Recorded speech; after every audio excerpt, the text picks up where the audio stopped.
We're talking to you here from beautiful Maple Bay on Vancouver Island.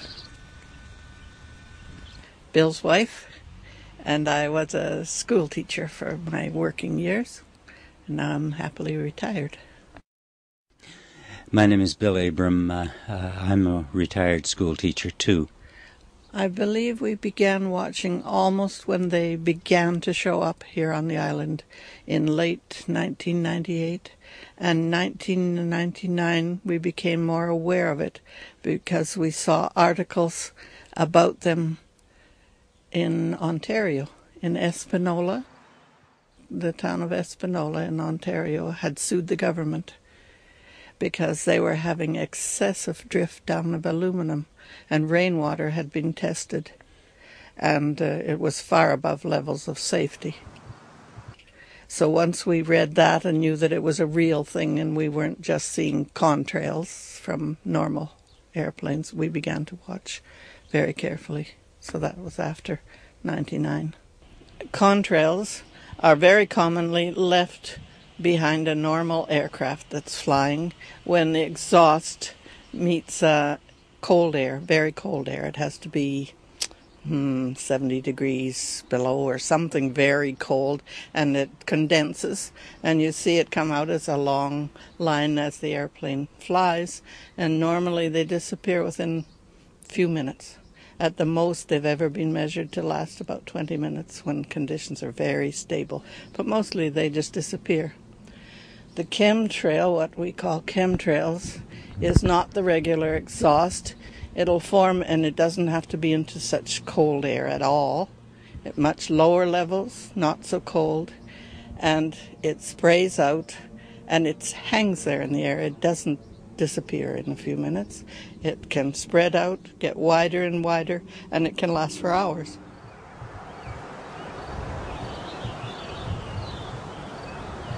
Back in the early 50s, 1951, I signed up as a meteorological observer for the Department of Transport.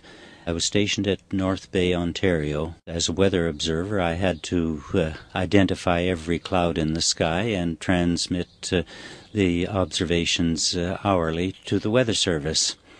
And so, consequently, I certainly got to recognize what was a genuine cloud and what wasn't. At that time, of course, I had nothing to compare it with, so I just knew what mare's tails were and the elevations of the clouds. I had to identify them. But as I see the chemtrails here, they do not match what I was taught was cirrus or mare's tails or altostratus in a very thin layer. It just does not match with my observations in the early 50s, working as a weather observer.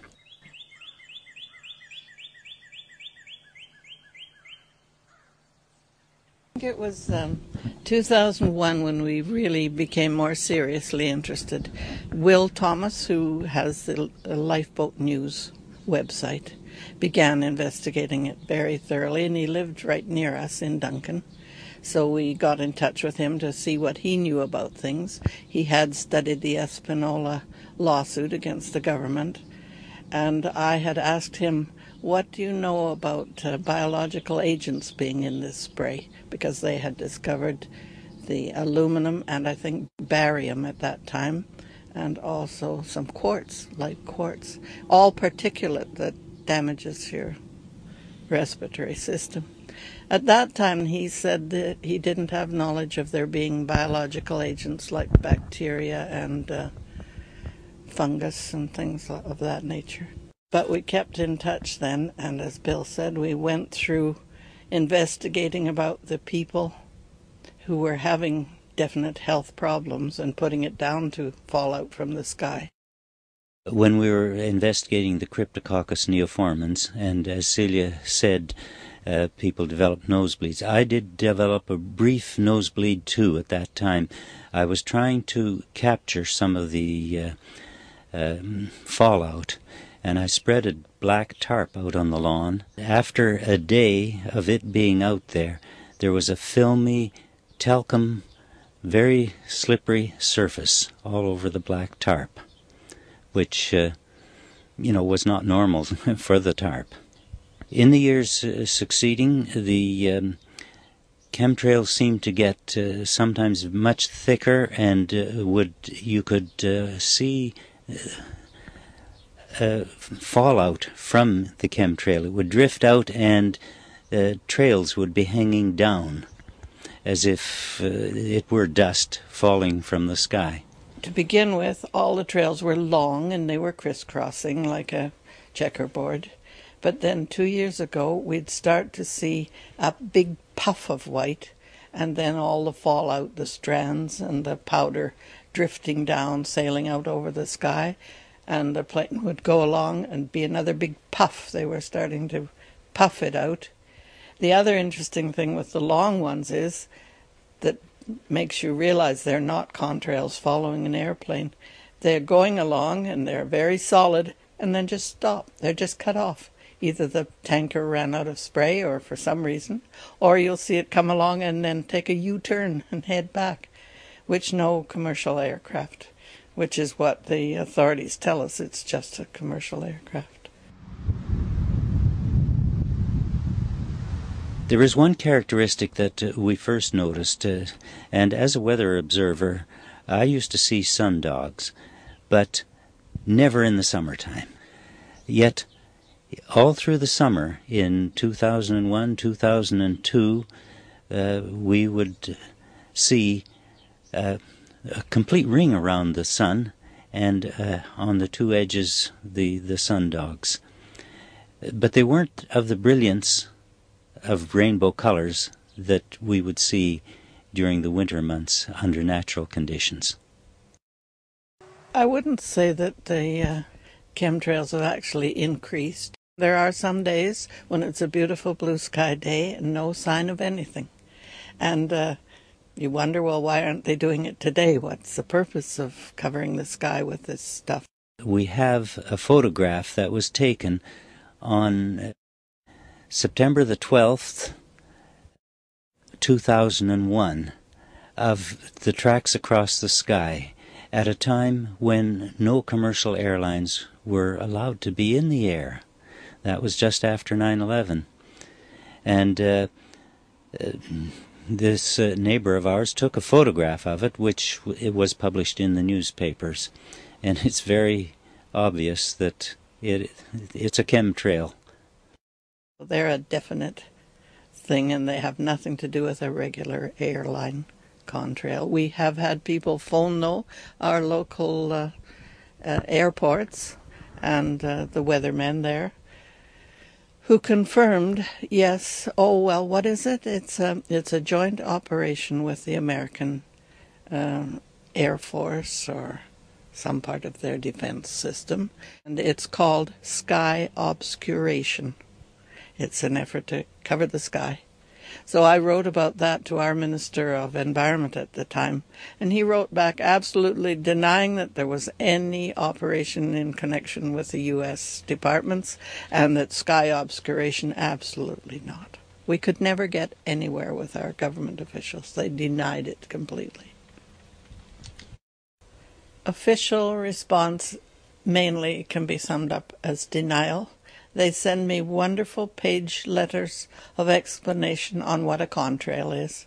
And I write back and say, I don't really need an explanation about contrails. I want you to find out, get busy, and find out what's in this chemical spray that's being spread out. But that's it from the Minister of Environment, the Minister of Defense, from the Center for Disease Control. Don't want to admit that there's anything going on. You can't help but wonder why so few people notice it to begin with. Sometimes when it's a very heavy day of it and we're in town, we'll say to somebody in the parking lot, look up, do you see what's up there?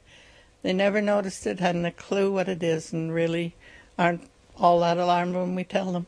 And until we get the word spread widely, we won't have enough reaction to it. But we do put things in the paper, and I send out other information saying, call the government, call the Environment Department, tell them we don't want our skies covered with this. We've never been asked for permission to allow our blue skies to be covered. Never asked us.